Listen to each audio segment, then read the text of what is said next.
else's romance. But even with 5 years of knowledge of each other, of living under the same spacious, well-ordered roof, he still exerted the original charm, the original fascination for her. That had been his footstep in the hall. She knew it without conscious thought. It was there, part of her life. Listening for him, seeing him first in a crowd, knowing where he was in the room, remembering whatever he said, even trivial things. She had come to terms with it. Dominic had always been out of reach. It wasn't as if he had ever cared for her, or could have done. She hadn't expected it.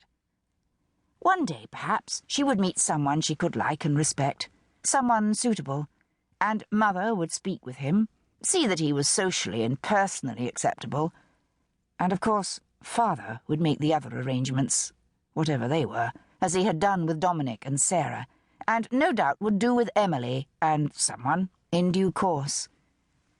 It wasn't something she wished to think about, but it remained permanently in the future.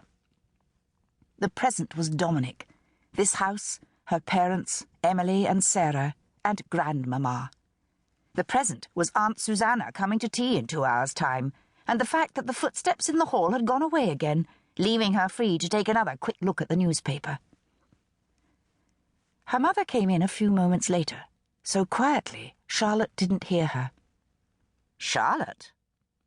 It was too late to hide what she was doing. She lowered the paper and looked into her mother's brown eyes. "Yes, Mamma." It was an admission. "You know how your father feels about your looking at those things." She glanced at the folded paper in Charlotte's hand. "I can't imagine why you want to. There's very little in them that's pleasant, and your father will read those things out to us. But if you must look at it for yourself, at least do it discreetly in Maddox's pantry, or get Dominic to tell you." Charlotte felt the colour flood her face. She looked away. She had had no idea her mother knew about Maddox's pantry, even less about Dominic. Had Dominic told her? Why should that thought hurt, like a betrayal? That was ridiculous. She could have no secrets with Dominic. What had she let herself imagine? "Yes, of course, Mamma. I'm sorry."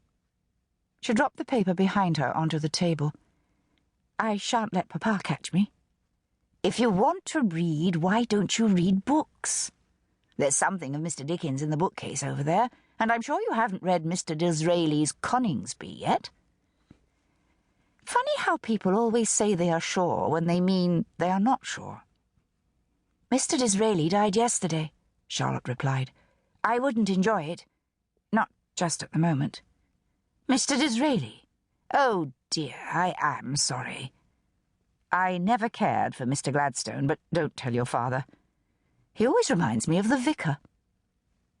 Charlotte felt disposed to giggle. "Don't you like the vicar, Mamma?" Her mother composed herself immediately. "Yes, of course I do. Now, please go and prepare yourself for tea. Have you forgotten Aunt Susanna is coming to call on us this afternoon?" "But not for an hour and a half at the soonest," Charlotte protested. "Then do some embroidery, or add some more to that painting you were working on yesterday."